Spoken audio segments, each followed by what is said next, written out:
오늘 저희들에게 주신 하나님 말씀 함께 보겠습니다. 마태복음 5장 5절의 말씀입니다. 마태복음 5장 5절 말씀, 우리 한 절 말씀인데요.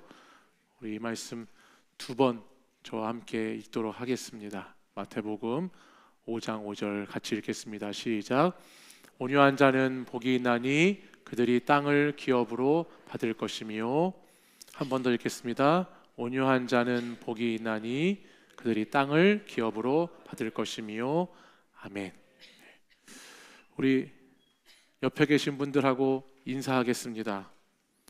성도님의 얼굴을 뵙니 하나님의 얼굴을 보는 것 같습니다. 옆에 계신 분, 뭐 이름을 아시면 이름을 부르시고, 저하고도 인사하겠습니다.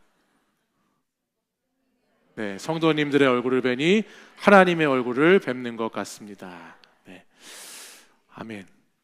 지난주에는 박수를 쳤는데 이번 주에는 박수가 없네요. 우리 2층에 청소년들이 와 있는데 박수를 열심히 쳤습니다. 5월은 가정의 달이고, 제가 5월 첫날 월석 새벽 기도회를 드리면서 5월은 은혜의 달이라고 그랬어요. 그죠? 5월 한 달이 정말 여러분에게 은혜의 달이 되기를 원하는데, 여러분, 그 은혜는 저와 여러분의 얼굴이 하나님같이 변하게 하는 줄 믿습니다. 아직도 그 은혜가 조금 모자라서 에서와 같은, 야곱과 같은 분들이 몇 분 계시지만 저는 반드시 믿습니다. 저와 여러분의 얼굴이 오늘 이 한밤의 기도회를 통해서 하나님의 얼굴로 바꿔주실 줄 믿습니다. 여러분 하나님의 얼굴이 되셔서 은혜 충만한 모습으로 나아가시기를 바랍니다. 한밤의 기도회를 통해서 저희들은 계속해서 예수님의 제자의 길을 함께 걷고 있습니다. 예수님의 제자는 세상과 다른 방식으로 살아가고 있다는 것을 우리는 지난 몇 주 동안에 걸쳐서 나누고 있어요. 그렇기 때문에 세상 사람들이 생각하는 복과 전혀 다른 복을 예수님의 제자들은 받아 누리고 나누는 삶을 살게 되는데요. 첫 번째, 이 팔복의 첫 번째가 뭐였는지 기억나시나요? 심령이 가난한 자는 복이 있다 그랬죠. 그리고 그들에게 천국이 있다 그랬습니다. 마음이, 심령이, 우리의 영혼이 파산한 것처럼 너무나 가난한 사람, 그래서 하나님을 의지하지 않고서는 살아갈 수가 없는 사람, 그래서 하나님만 붙드는 그 가난함을 가지고 살아가는 자들에게는 천국이 그들의 것이다, 하나님이 말씀을 해주셨습니다. 또한 지난주에 했던 말씀은 뭔지 기억나시나요? 애통하는 자는 복이 있다. 그들이 무엇을 받나요? 위로를 받는다 했습니다. 여러분, 애통이라고 하는 거 사실은 이 세상, 오늘 요즘 시대는 애통을 멀리하는 시대인데, 저희 믿음의 제자들은 애통함, 우리 자신의 죄 때문에 애통하고 하나님의 말씀을 따라가는 그 순종의 길이 쉽지 않기 때문에 애통하고, 그래서 나를 위해 울 뿐만 아니라 가정을 위해, 교회를 위해, 나라와 시대를 위해 울 수 있는 그 애통함이 우리에게 정말 필요한 시대다라는 말씀을 함께 나누었죠. 그래서 그 애통의 눈물은 그냥 우리가 감정적으로 흘리는 눈물이 아니고 성령님께서 우리에게 허락하셔서 하나님하고 눈이 맞춰져야, 하나님의 시선과 우리의 시선이 맞아야, 그래야 신앙생활하면서 눈물도 터지는 것이지, 여러분 교회 생활하면서 한 번도 눈물 안 흘려보신 분들도 세상에 있더라고요. 어떻게 저는 이 믿음의 생활을 오랫동안 하면서 하나님 앞에서 눈물을 안 흘릴 수 있을까, 그런 생각을 해보게 돼요. 우리의 죄를 생각하고 그 죄의 용서함을 받았다고 할 때 그거 어떻게 안 울 수 있을까? 또 우리의 가정을 생각하고, 교회를 생각하고, 잃어버린 영혼을 생각하고, 이 나라를 생각할 때 어떻게 애통하지 않을 수 있을까? 정말 예수님의 제자라고 한다면은 그 눈물이 하나님의 시선과 우리의 시선이 맞을 때 반드시 있게 된다라고 하는 것입니다.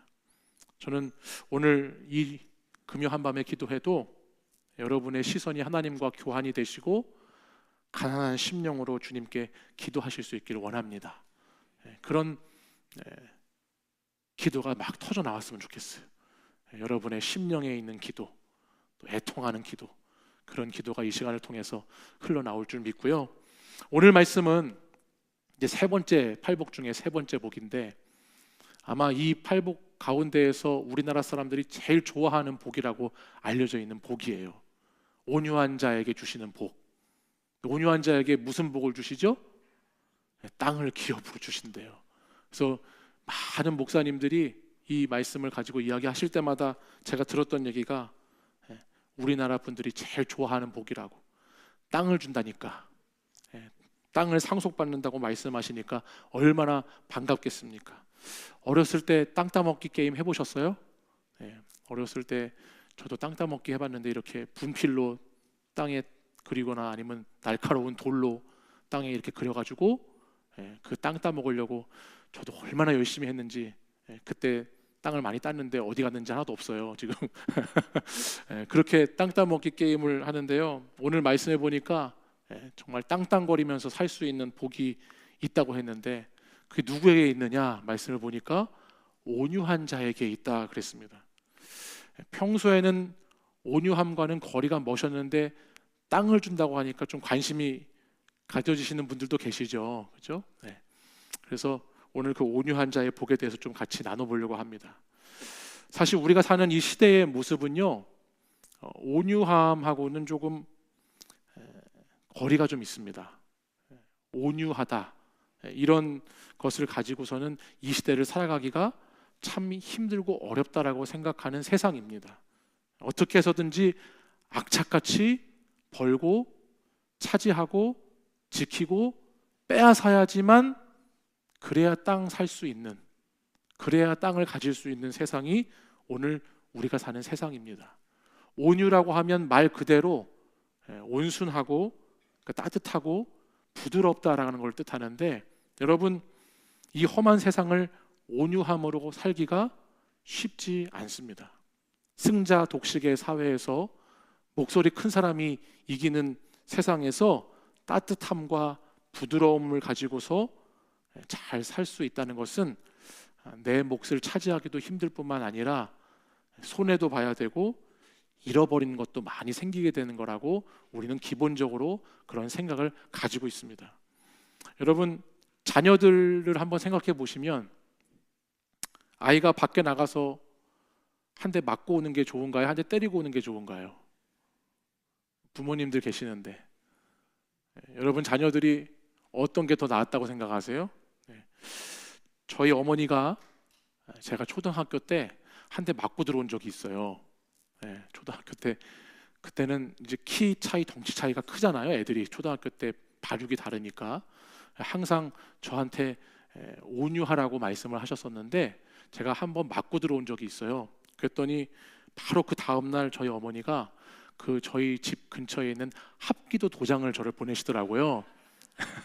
그래가지고 저를 검은 띠로 무장을 시키시고, 절대 그 다음부터는 맞고 들어오지 않도록 이렇게 하는 걸 보면서 제가, 부모님의 마음이라는 것이 다 그런 거구나. 말로는 온유하게 지내고 지면서 살라고 말씀하시지만, 내 새끼가 맞고 들어오는 거는 못 견디는 거죠. 그런 생각을 해봤어요. 또 예전에 제가 아는 한 젊은 부부는 애를 낳고 그 애 이름을 온유라고 지었어요. 온유. 근데 맨날 애가 놀면서 자기 장난감을 그렇게 친구들한테 주고 온대요. 사실은 빼앗긴대요. 그래서 그 이름을 어떤 목사님이 지어주셨는데, 그 엄마가 그 목사님께 와서 아이 이름 잘못 지은 것 같다고 하소연을 하더라고요. 그래서 제가 그것도 들으면서, 온유하고는 안 되는 세상이구나.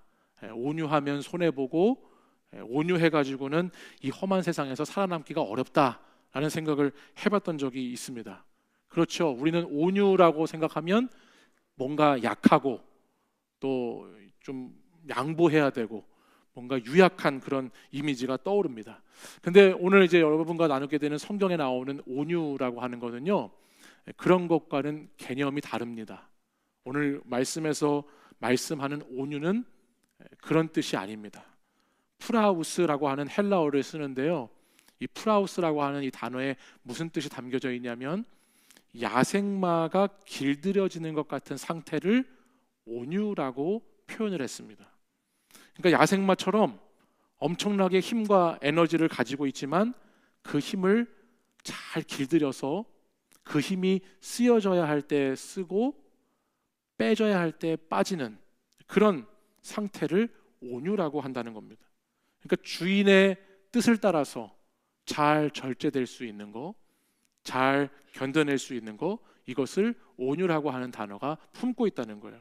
다시 말해서 성경적인 온유는 뭐냐면 하나님께 잘 길들여지는 것, 하나님께 잘 길들여져서 하나님이 힘을 쓰라고 할 때 쓰고 쓰지 말라고 할 때 안 쓸 수 있는 것이 온유함이다라고 하는 성경의 표현의 말씀입니다.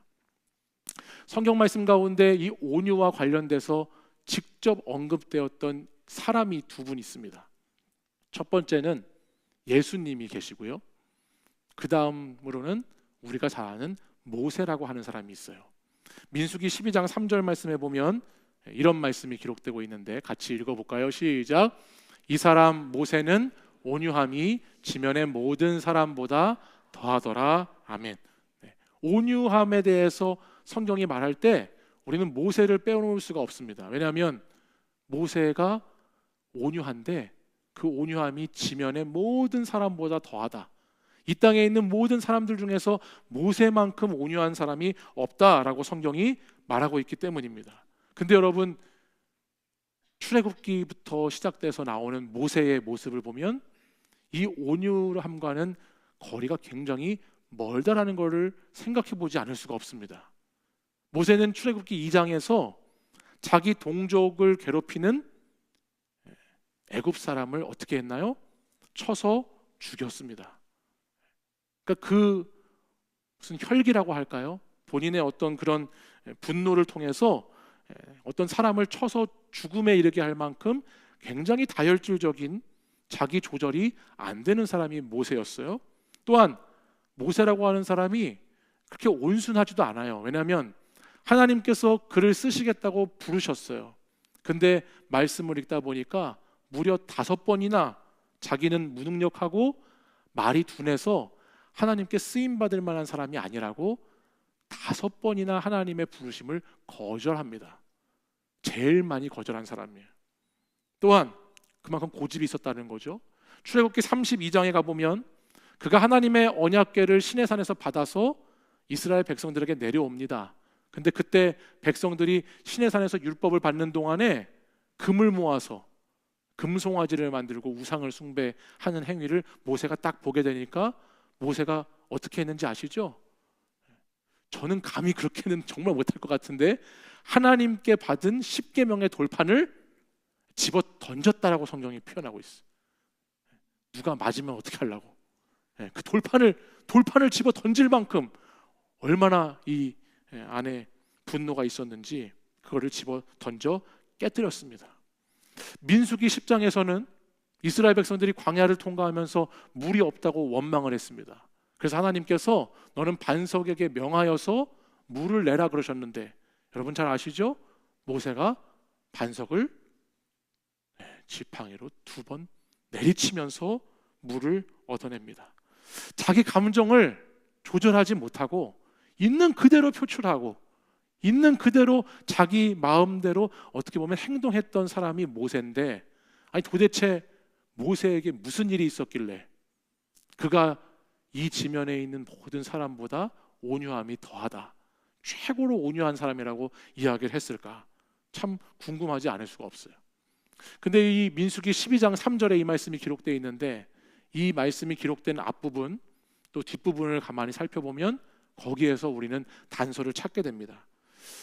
민수기 12장 처음 시작하는 부분을 나중에 가서 한번 찾아보시면요, 민수기 12장 1절 2절 말씀에 어떤 말씀이 나오냐면 이 모세의 누이였던 미리암하고 그의 형이었던 아론이라고 하는 사람이 있는데 이 두 사람이 모세가 구스 여인, 이방 여인을 아내로 삼는 것을 두고서 모세를 비방하기 시작합니다.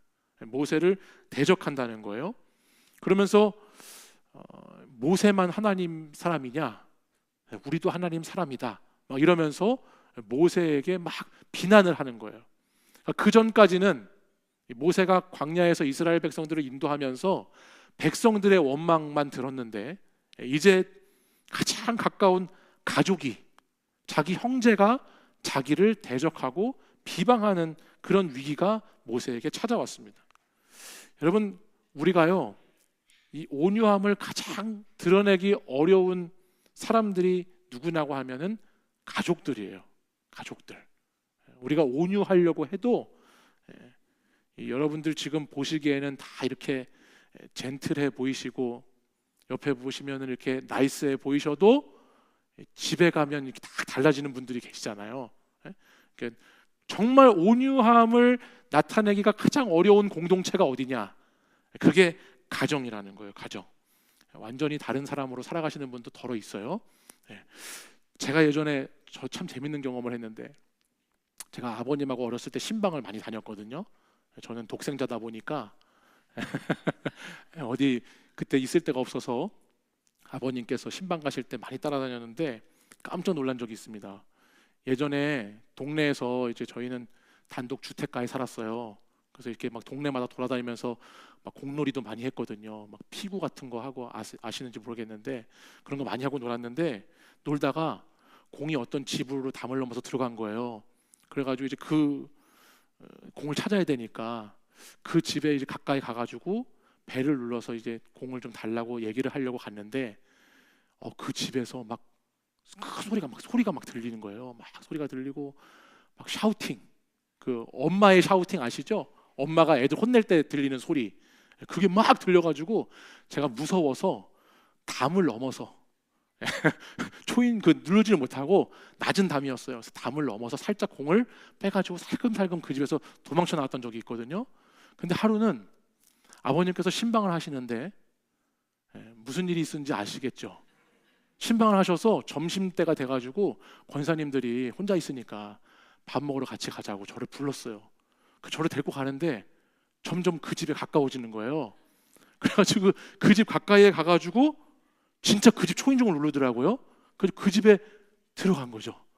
들어갔더니 거기에서 어디에서 많이 본 집사님이 보이는 거예요. 그랬더니 봤더니 그 집사님이 그 집사님이에요. 근데 저는 정말 상상을 못했던 게, 그 집사님 교회에서 말이 없는 집사님으로 유명한 집사님이에요. 그 집사님 요즘 사람 MBTI로 얘기하면 극I, 사람들하고 말도 잘 안 하고 눈도 잘 안 마주치시는 그런 집사님이셨는데, 제가 그 집사님 집에 들어가서 소리치던 엄마가, 저는 이제 알잖아요, 목소리가 똑같으니까. 그걸 알고서 제가 그 뒤로 그 집사님을 교회에서 멀리했던 네, 도망다녔던 기억이, 어렸을 때인데 그런 기억이 납니다. 그래서 그런 걸 생각해 보면서 가족 안에서 온유하기는 너무 힘들다. 가정 안에 온유함을 가지기는 참 힘들다는 거, 특히 부부 간에, 부모 자녀 간에, 또는 형제 간에 참 그렇게 그런 모습으로 살기는 어렵다는 것을 생각해 보게 됐습니다. 근데 지금 모세는 그 가족에게 대적을 받고 비난을 받으면서 아주 억울한 상황 가운데 놓여 있습니다. 근데 그 상황에서 어떤 말씀이 나오냐면, 하나님께서 모세의 온유함에 대한 말씀을 지금 주고 계시는 거예요. 모세의 온유함. 아마 옛날에 모세였다고 하면은 미리암과 아론이 자기를 그렇게 대적하고 비방했을 때 아마 즉각 미리암과 아론을 처리했을 겁니다. 민수기 12장 전에 나왔던 모세의 모습을 쭉 살펴보면, 그는 그런 비난을 받거나 어떤 자기에 대해서 불편한 이야기를 듣게 됐을 때 바로 혈기를 부리고 대항했을 것 같은 사람이 모세였습니다. 근데 오늘 말씀 그 민수기 12장에 보면 어떠한 자기 신변에 대한 그런 대항하는 모습이 모세에게 전혀 나오질 않습니다. 그리고 어떠한 것도 그들에게 주장하지 않아요. 이를 통해서 뭐를 알 수 있냐면, 모세의 모습이 달라졌다는 걸 우리가 알게 됩니다.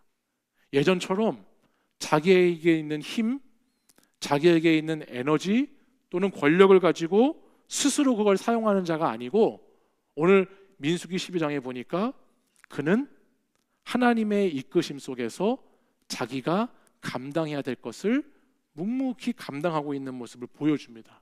무엇보다 하나님께 복종하면서 자기 주인이신 하나님 아래에서 통제받고 하나님께 이런 것들을 맡기고 있는 모세의 모습을 오늘 말씀을 통해서 보게 되는 거죠. 그러니까 모세가 광야의 세월을 지나가면서 어떻게 달라졌는가? 그가 하나님께 조금씩 길들여지는 존재로 변화되고 있다라고 하는 것을 말씀을 통해서 깨닫게 되는 겁니다. 모세를 통해서 온유한 사람의 특징을 제가 하나 보게 됐는데요. 그게 뭐냐 생각해 보니까요. 모세가 자기 자신에 대해서 그리 민감해 하지 않았어요. 무슨 말씀인지 잘 들어보세요. 여러분, 요즘 시대는 자기 자신에 대해서 굉장히 민감한 시대예요.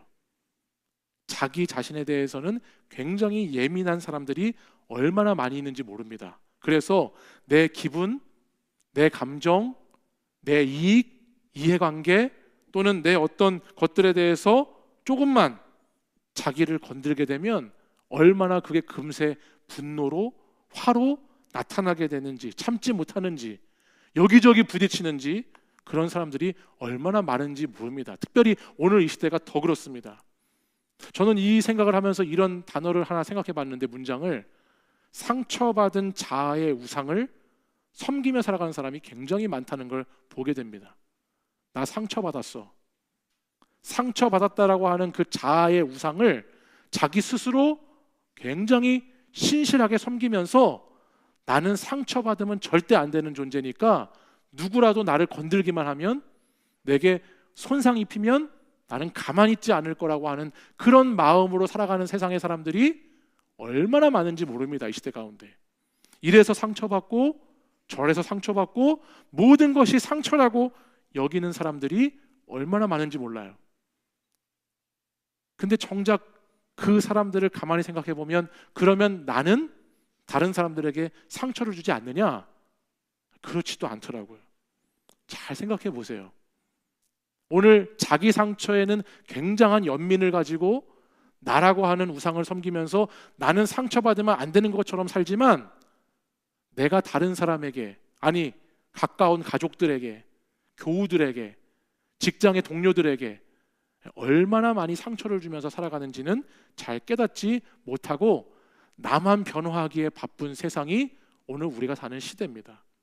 근데 그렇게 자신에게 예민하고 민감한 만큼 또 얼마나 방어적인지도 모르죠.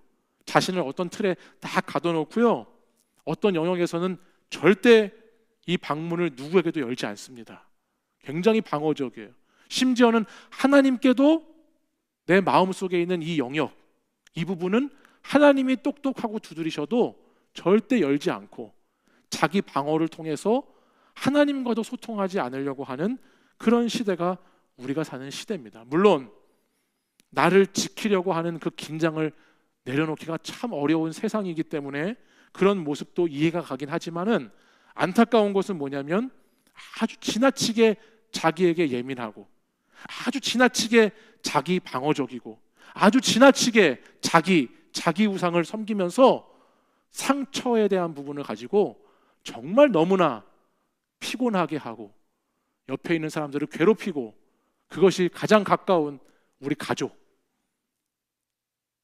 안에서 그 부분을 가지고 얼마나 많은 사람들이 힘겨워하면서 살아가는지 모릅니다. 근데 그런 부분에 사로잡혀 있으면 어떻게 되는 줄 아세요?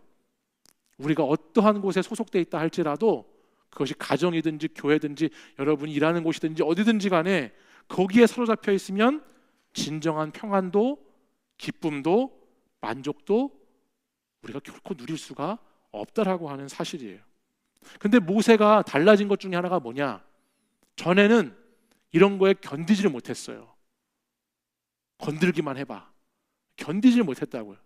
보이기만 해봐, 가만히 있지를 못했다고요. 근데 모세가 어떻게 온유함을 나타내고 나에게 지나치게 몰두하지 않으면서 또 타인을 기다릴 수 않은 그런 사람이 됐는가? 그가 어떻게 하나님께 길들여지게 됐는가라고 하는 것이 오늘 말씀에서 굉장히 중요한 부분이라고 하는 겁니다.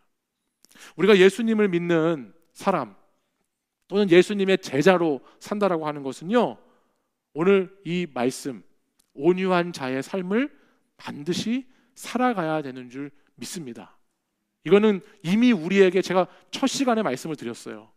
여기 팔복에 나오는 말씀이 이렇게 해야지만 복을 받는다라고 하는 그런 조건에 대한 말씀이 아니고, 이미 예수 그리스도를 따르고 제자가 된 사람들은 마땅히 이와 같은 것을 가지고 이와 같은 것을 내 안에서부터 잘 실현해 나가는 사람이라고 말씀을 드렸어요. 세상 사람들의 방식처럼 우리가 서로 비난하거나 헐뜯고 감정을 상해하면서 미워해야 되는 것이 아니고, 우리가 어떤 삶을 살아야 되느냐, 제일 중요한 게 그거예요. 온유함 가운데 있는 거, 하나님께 길들여지는 삶을 산다는 거, 그거를 우리가 잘 집중해야 된다라고 하는 말씀입니다. 민수기 12장에 나오는 이 모세가요, 그들에게 자기 감정과 자기 생각대로 대응하지 않고 기다렸더니 하나님께서 이런 말씀을 주셨어요. 우리 민수기 12장 6절과 7절 말씀을 같이 한번 읽어볼까요? 함께 읽겠습니다. 이르시되 내 말을 들으라. 너희 중에 선지자가 있으면 나 여호와가 환상으로 나를 그에게 알리기도 하고 꿈으로 그와 말하기도 하거니와 내 종 모세와는 그렇지 아니하니 그는 내 온 집에 충성함이라. 아멘. 지금 하나님께서 미리암과 아론에게 나타나셔서 이런 말씀을 들려주시는 거예요. 모세를 길들이고 계시는데 그 길들임이 어떤 것인지 7절 하반절에 보니까 충성하고 있다라고 말씀을 합니다. 그러니까 주인의 통제를 받는 충성, 하나님 말씀을 따라가는 그 충성만이 이 모세를 길들이게 하고, 모세를 야생마와 같은 존재였지만 그가 하나님 안에서 훈련받는 것을 통해서 하나님께 충성을 다하는 인물로 바뀌게 되었다는 거죠. 여러분, 세상의 채찍을 맞으면 세상에서 달려가잖아요. 그러면 세상에서 온유한 사람이 돼요. 그럼 세상을 막 따라가는 사람이 되는 거예요. 근데 하나님께 고삐를 맡기고 하나님의 채찍을 맞으면 우리는 하나님의 사람이 되고 하나님 안에서 온유한 자가 됩니다. 여러분, 이 말씀을 잘 기억해 보시기 바랍니다.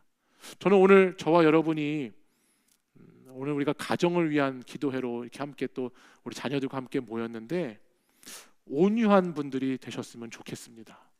오늘 우리에게 주시는 말씀처럼 힘 빠진 말이 아니고, 힘 없는 말이 아니고, 야생마라고 하는 거 정말 힘 있고 에너지가 넘치는 말인데, 나의 인생의 고삐를 하나님께 드림으로, 하나님께 우리가 잘 길들여짐으로 온유한 인생들이 다 되셨으면 좋겠습니다.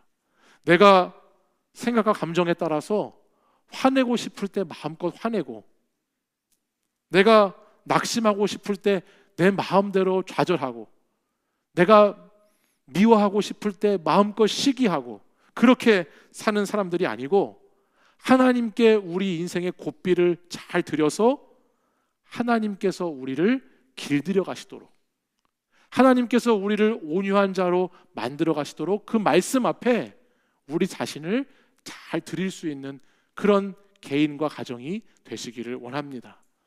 여러분, 가정이 온유한 가정이 되시기를 축복합니다.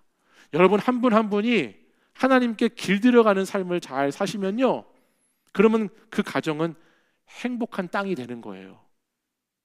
누가 어떻게 하라고, 너가 이렇게 해야 된다고, 그거를 떠나서 내 자신이 하나님께 길들여가는 신앙생활을 하게 되면 그때 우리는 땅을 기업으로 얻는 것이죠. 오늘 말씀에서 땅을 주시겠다라고 말씀하셨기 때문입니다. 여기 말하는 땅은 우리가 생각하는 그냥 이런 부동산 어떤 영토의 땅만을 의미하는 것이 아닙니다. 오늘 하나님께서 말씀하시는 온유한 자에게 주시겠다라고 하는 그 땅은 화평의 땅이고 즐거움과 기쁨으로 가득한 땅입니다. 시편 37편의 말씀은 이 땅에 대해서 이렇게 기록을 합니다. 시편 37편 11절 말씀을 같이 읽어보겠습니다. 시작. 그러나 온유한 자들은 땅을 차지하며 풍성한 화평으로 즐거워하리로다. 아멘. 온유한 자는 땅을 차지한대요. 그리고 화평하고 즐거움을 주신다고 말씀을 하셨어요. 그래서 우리는 온유함을 통해서 그와 같은 은혜를 입는 자들이 되어야 하는 것이죠. 세상에 악하고 부정직한 사람들이 많은 소유를 얻고 땅을 차지하는 것을 보면서 우리는 그런 유혹을 느낄 때가 있습니다. 나도 저렇게 살아야 좀 더 많은 것을 차지하는 것은 아닌가. 근데 예수님은요, 예수님의 제자의 방식은요, 그런 방식이 아니고 우리 예수님을 따라가는 방식으로 살아가야 되는 거예요. 우리 예수님의 방식은 뭐냐? 우리 주님도 말씀하셨어요. 나는 온유하고 겸손하다 말씀하셨어요. 나의 멍에를 메고 내게 배우라라고 말씀하셨습니다. 마태복음 11장 29절에 보니까 이렇게 말씀하고 있네요. 이 말씀 같이 한번 읽어보죠. 시작. 나는 마음이 온유하고 겸손하니 나의 멍에를 메고 내게 배우라. 그리하면 너희 마음이 쉼을 얻으리니. 아멘. 주님께서 힘이 없으셔가 아니죠. 능력이 없으셔가 아니에요. 십자가에 자신을 비우시고 하나님께 길들인 자로서 자신의 삶을 주님께서 먼저 사셨어요. 그러니까 주님이 스스로를 표현하시는 거예요. 나는 온유하고 겸손하다. 나는 주님께 길들여진 삶을 살았다. 그렇게 말씀을 하시는 거예요. 단순히 온유라고 하는 것이 내 감정을 잘 다스리고 화를 내지 않고 사는 것만이 아니고, 이 온유를 주님이 뭐라고 말씀하시냐면 나의 멍에를 메고 배워야 한다라고 말씀을 하죠. 여러분, 멍에 아시죠? 멍에는 내가 어떤 것과 멍에를 메게 되면, 보통 이제 이 이스라엘 문화권에서는 소에게 멍에를 메우는데, 그래서 2마리 소에게 멍에를 채우거든요. 근데 멍에를 메게 되면 내가 원하는 방향대로 갈 수가 없어요. 멍에를 맨 상태에 있으면 같이 움직여야 되고 한 방향, 한 곳을 향해서 같이 나아가야 되는 거예요. 근데 주님이 지금 뭐라고 말씀하세요? 나와 멍에를 메라고 말씀하시죠. 나의 멍에를 메라고 말씀하시는 거예요. 그러니까 여기에 온유함을 얻게 되는 비결이 있어요. 비결이 뭐냐? 우리가 세상에서 아무리 내가 화내지 않고 살아야지, 오늘은 내가 소리 지르지 말아야지, 오늘은 내가 가정의 평화를 위해서 참고도 참아야지, 그렇게 해서 된다라고 온유함이 생기는 게 아니고, 우리는 주님하고 같이 멍에를 맬 때에만이 하나님께 길들여지는 존재가 될 수 있다라고 하는 말씀이에요. 주님과 멍에를 매야지만이. 나의 멍에를 메고 배우라고 하시니까. 그러니까 여러분, 신앙생활을 하시면서 그런 분들이 계시잖아요. 신앙생활을 하는데 아무런 부담이 없어요. 신앙생활을 하는데 전혀 짐이 없어. 신앙생활을 하는데 너무너무 홀가분해. 날마다 그냥 해피하고 신앙생활을 하는데 아무런 짐을 못 느낀다는 거는 무슨 얘기냐면요, 아직 그분은 온유함의 훈련을 못 받고 있다는 얘기예요.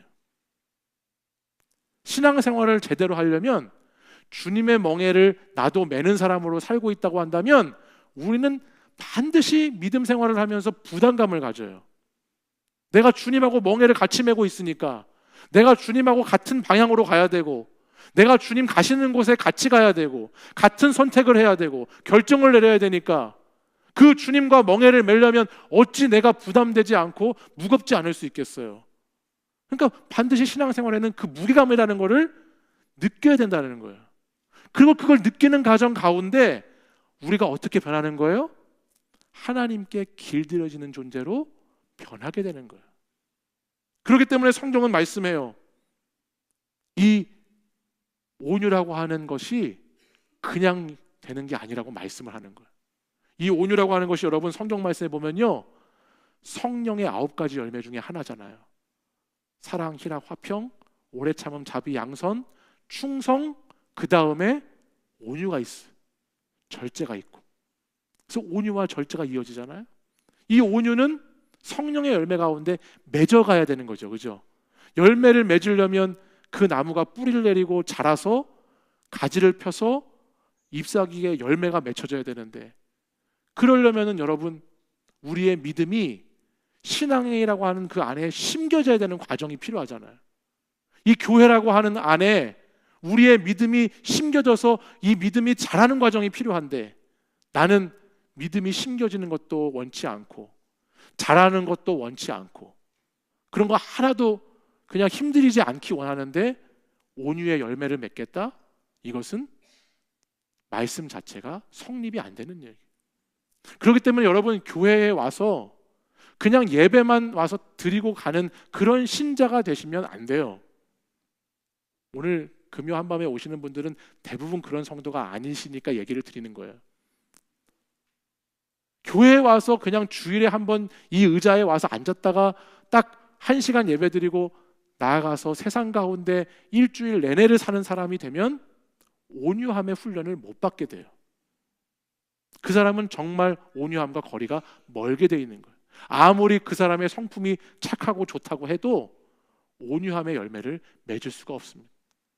이 교회 안에 열심을 다해 봉사도 해보고 섬김도 해보고 헌신도 해보고 앞에서 말씀드렸다시피 충성도 해봐야, 그래야 거기에서 주님과 함께 멍에를 매는 걸 통해서 어떻게 하나님께 우리 자신이 길들여져 가는지를 배우게 되고 그걸 통해서 우리는 온유의 열매를 맺게 되는 겁니다. 갈라디아서 5장 16절은 이렇게 말씀했습니다. 우리 갈라디아서 말씀도 같이 읽어볼까요? 시작. 내가 이르노니 너희는 성령을 따라 행하라. 그리하면 육체의 욕심을 이루지 아니하리라 했습니다. 이 뒤에 5장 16절 읽었는데 이 뒤에 22절, 23절에 나오는 말씀이 성령의 9가지 열매가 나오는 거거든요. 성령의 9가지 열매는 성령을 따라서 행함이 있을 때 그 열매가 맺어지는 거예요. 나는 그냥 좀 온유하게 살고 싶은데, 화평하게 살고 싶은데 그냥 되는 게 아니고, 그냥 이루어지는 거 아니고, 여러분 가정을 놓고 한번 잘 생각해 보십시오. 여러분 가정 가운데 화평이 깨진 가정이 있을 수 있고 화목함이 깨진 가정이 있을 수 있습니다. 부부 간에, 부모와 자녀 간에, 형제 간에 그러한 온유의 문제가 있는 가정들이 있을 수 있습니다. 그때 여러분, 내가 다시 마음을 새롭게 먹고 말 조심하고 행동 조심해야지라고 생각해야 되는 것으로 끝나는 게 아니고, 우리는 주님 앞에 나와서 주님과 함께 멍에를 메고 하나님께 길들여지는 존재로 새롭게 거듭나야 되는 줄 믿습니다. 그래야 여러분 가정에 화평이 있습니다. 그래야 아까 시편 37편 11절 말씀에 읽은 것처럼 여러분 안에 풍성한 화평이 있고 즐거움이 넘치는 가정으로 회복되는 역사가 있게 될 줄 믿습니다. 여러분, 말씀을 마무리하겠습니다. 저와 여러분이 하나님께 길들여지시기를 원합니다. 하나님께 길들여져야 화목합니다. 하나님께 길들여져야만 가정이 평안합니다. 하나님께 길들여져야 여러분이 가시는 곳마다 온유한 사람으로 삶을 살아갈 수가 있습니다. 그거는 세상의 방법으로 되는 것이 아니고 사람의 감정과 생각으로 되는 것이 아니에요. 성령님을 따라 행할 때, 성령님이 우리 안에 역사하시고 성령의 일들이 우리 안에 일어날 때에만이 하나님으로부터 길들여짐을 받아서 그와 같은 인생과 삶을 살게 되는 것이죠. 오늘 저는 가정을 위한 기도를 이제 우리가 계속해서 우리 자녀들을 위해서 기도할 텐데, 여러분이 그 기도하시기에 앞서서 성령님께 이렇게 구하셨으면 좋겠어요. 하나님, 저를 좀 길들여 주십시오. 하나님, 저를 좀 잘 길들여 주시면 좋겠습니다. 제가 주님의 멍에를 함께 메고 주님께 배우는 자가 되기 원합니다. 주님, 제가 주님의 멍에를 메면 주님은 저의 멍에, 저의 짐을 더 무겁게 하시는 분이 아니고 너의 짐이 가벼워질 거라고 말씀하셨으니, 오늘 제가 주님과 멍에를 메고 주님 안에 길들여져가는 그런 신앙생활을 할 때 주님, 저를 가볍게 인도해 주시기를 원합니다라고 기도했으면 좋겠습니다. 여러분, 자기 자신 때문에 무거운 분도 계시고, 오늘 가정의 여러 가지 형편 때문에 무거운 분도 계시고, 관계의 문제 때문에 무거운 분도 계시고, 여러 상황 때문에 여러분 인생의 무거운 짐 때문에 무거워하시는 분들이 계시는데, 여러분, 수고하고 무거운 짐진 자들아 다 내게로 와라. 내가 너에게 쉬게 하겠다. 나는 온유하고 겸손하니 나의 멍에를 메고 내게 배워라. 너의 짐을 가볍게 해주겠다. 오늘 말씀하시는 그 주님 앞에 나아가서 여러분 하나님께 길들여 주심으로 여러분이 온유한 자들이 다 되시는 은혜가 오늘 있기를 원합니다.